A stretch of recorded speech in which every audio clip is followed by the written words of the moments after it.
Speech off. Hi guys, welcome back to my channel. So I'm here to do a tag. It's the audiobook tag or the audible tag, I'm not sure. But I got tagged by Talia Nerds Out, and I think she's tagged me in a couple of things, but they just haven't really applied to me, so I haven't done the tags. But this one for sure does. So let's get started. I have a couple other videos coming out probably today just because I like to put them out all at once because it's a blind people thing. I lose them if I don't put them out as I make them. So right now the one that's uploading is my March TBR, so should be out soon. Anyway, let's get started. So the audiobook tag. Number 1, do you listen to audiobooks? If so, if not, why? I do. I've been listening to audiobooks probably since I could talk. At first it was like the cassettes. I don't know if you remember the library used to have like these little packages with like a book and a cassette inside for little kids. And then as I got older, it was like the big boxes with the big cassettes. I used to love to go to the bookstores and the libraries and like get as many as I could carry. I kind of miss those days because now we're all digital and there's nothing tangible to hold. I don't know. And plus, nobody can give me audiobooks as presents. I guess you could if you wanted to, like, give me an audiobook credit, but it's not the same as, like, when you guys get books. I've said in many videos, I'm very jealous of you guys who post your birthday book hauls because I get nothing for my birthday or Christmas as far as, like, books. And I want to be surprised sometimes. Anyway, I do listen to audiobooks. Number 2. Has your use of audiobooks changed over time? If so, how? Honestly, I've increased my use of audiobooks over time. I used to be a bigger reader than audiobook listener. I've always listened to audiobooks, but I also enjoyed reading just as much, probably more. Now, I don't know if it's a good thing or a bad thing, but I've gotten lazier, and I love a good audiobook more than I want to read a book by itself. I've sort of remedied my guilt on that by doing it in tandem where I'll read the book as I listen to the audiobook or, but it's rare that I don't have an audiobook going with the book at the same time now. It's rare that I just read a book now. And again, it could just be lazy, especially with Bookshare giving us so many books on release day. Like there's so much more opportunity for digital braille than there used to be. Paper braille was harder to get, would be harder to get books from. So in some ways it's bad that I'm more of a listener now when braille is more readily available to me than it used to be. I actually was the kind of person who didn't want the audiobook textbooks. Like they used to give us, the blind people had these like special CDs, and I remember my resource teacher in high school was always like upset with me because I wanted the braille and that was harder to come by, but I couldn't learn with audio. So, yeah. Oh, I guess that kind of goes into the next question. How do you choose which book will be read versus listened to? And yeah, I do not do well with audiobook nonfiction. If I want an audiobook, I want something that's going to immerse me. And nonfiction just doesn't do it. I need to see it in front of me, which is funny because I'm blind, but I'm a visual learner. So, like, I need to read. Like I said before, I could not do the history books on audio or the science books. I needed the braille, which would drive people crazy. Now you can get a lot of books digitally, so that's why I said I feel sort of bad that I've sort of gravitated more toward audio. But it's just easier to walk around with a cell phone and listen to stuff. But like I said, I've sort of compensated that with doing tandem reads. Right now I'm reading Stamped from the Beginning by Ibram X. Kendi, and I'm listening to it as I read it. It's like a little bit of both, because audio is really good, actually. I do listen to memoirs on audio. That's cool, because especially if the audiobook is narrated by the person who wrote the book, that's really cool. But if it's a fiction book, I really love it on audio. Number 4, do you look into narrators before you listen, or do you go in blind? I try to look into narrators. I don't have any particular, favorite narrators. That kind of goes to the bonus question. I love a lot of narrators, but I'm not a big fan of male narrators for some reason. There are very few male narrators I like. I prefer women for some reason. But even women sometimes have,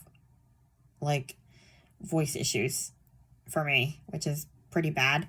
I feel sort of judgy because there are some YouTube channels too, where I listen to a voice and I'm like, I can't stand your voice. Therefore, I cannot listen to you talk for hours. It's kind of the same with an audiobook. There are just some voices you can't deal with. But that makes you feel bad because they're real people. But yeah, there are some. I try to listen to samples before I buy, but sometimes I'm too excited about a book that I forget and I buy it, and then I'm listening to the narrator and I'm like, ew, why did I do this? I don't like this narrator. So yeah, I try. And a lot of times I'll recognize the names and know, okay, I like this person. I'm sort of learning to recognize them by names. I can't tell you a lot off the top of my head, but if I see a name, I'll recognize it. So yeah. I try not to go in blind. Number 5, do you multitask while audiobooking? If so, what do you do? Yes, I do everything while audiobooking. That's how I read so much. I'm pretty much just doing whatever. I'm eating with a book next to me. You know, the way you scroll on your phone, you have the audiobook, your phone on the kitchen table. Honestly, nobody uses the kitchen table anyway. They eat in their bedrooms or in the living room with the TV, so it's like, I'm eating alone at the kitchen table. Why should I listen to a book? Or the phone's in my pocket and I'm walking around doing different things. But the funny thing is, I don't listen to audiobooks when I'm going for a walk. That's one of the reasons I don't like going for walks, because I have to stop listening to my book. Because I get so immersed in the book that I'm going to be tripping over things. Because I'm not paying attention to where I'm walking. I cannot be listening to something while I'm walking. That's why I kind of like treadmills. I wish I had one at home, but I go to the Y and go on the treadmill because it's just like an endless loop. You're just walking and there's, it's flat. So there's nothing to trip on. You're not thinking about tree roots. You're kind of just mechanically letting the thing walk you while you're listening versus, going for a walk and you're in the middle of the good part and you trip over a tree root. I also stopped listening in public. I used to when I was a little kid. Well, not even so much when I was a little kid, because this happened when I was about 17 or 18. But I used to take headphones with me and listen in the stores. And there was this one time when I completely missed this conversation. Mom told me it happened after, but we were in Target and this lady told my mom that her son also uses headphones. She thought I was autistic, this lady, because I was completely hypnotized by whatever book I was listening to and didn't even notice her approach. I legit have no memory of this conversation happening. So, yeah. I stopped doing that after that because I'm like, okay, the fact that I have no memory of this is alarming. I need to at least be aware of my surroundings in public spaces. So, yeah.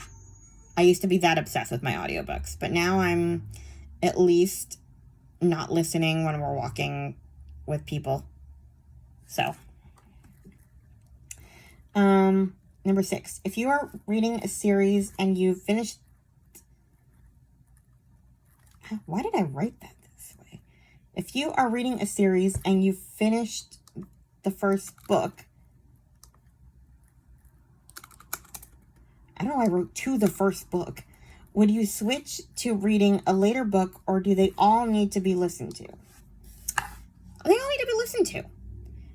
I find that very odd once I have book 1, I need the rest of them. Which is sometimes can come back to bite me because the most recently it happened with, what's that series by Cheryl Woods, the Sweet Magnolia series. I was all into the first 2 books, so I bought the whole series in an Audible sale, and by the time I got to book 3, I was like, no, I hate this woman, and I'm going to have to see her in the rest of these books, and now I can't return them, and I hate my life. So this can come back to bite you. But yeah, once I get a series, I need to buy the rest, and I'm trying not to. It's like an obsession for me. Another one that I unintentionally pre-ordered Gingerbread Danger, which is the newest book in the Amish Candy Shop mystery series, because I wanted to read it. And then I don't know why I did it. I meant to do it at the library, and for some reason it was like a suggestion on Audible, so I pre-ordered it. And then I'm realizing, wait, now I'm going to have to buy the rest of them, because I hate the idea of having the latest book and not the rest of them, because I read the rest on Audible Plus, and now they're no longer Audible Plus books. Yeah, that's why the pre-order was recommended. So I pre-ordered it, and I also have that problem with what's another series? The Christmas Tree Farm series. I own the rest of them because I bought them on a sale, but I'm missing books 1 and 2 because I listened to them on Audible Plus, and now I feel I have to own them, so I have the whole series. It is just a thing. If I listen to one book, I have to listen to the rest or own the rest if I bought one already. I'm trying to at least listen to book 1 before I continuously buy books in the series. Thankfully, that doesn't happen to me very much. Generally, I have a good sense of when I'm going to like something, when I'm not. So, yeah. Number 7. What % of the books you're consuming are currently audiobooks? I'd say 100, because I always have, even if I'm reading multiple books, they're all on audio and in Braille if Braille is available. So right now I have Sense and Sensibility and Stamped from the Beginning on Audible and in Braille. Those are like my books that I'm reading little chunks of. I want to get another book completed before the end of the month. So I'm probably going to get in a couple of babysitters clubs to get my numbers up. Anyway, who cares? But yeah, generally my percentage is 100. Then the bonus question, do a favorite narrator or favorite book you enjoy in audiobook format. I cannot think of a lot of narrators. Like, I know I love a lot of narrators when I see their names and I hear their voices, but I don't, like, follow them, like, keep track of them. The ones I can think of, let's see, January LaVoy, for sure. Suzanne Torin is a good one for historical fiction. She does good, like, accents. I think there's this one I listened to for World War II is Saskia Marlovich. I know her first name is Saskia, but I could be completely butchering that last name.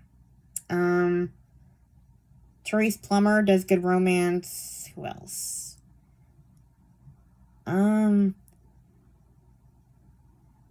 I cannot think of others at the moment.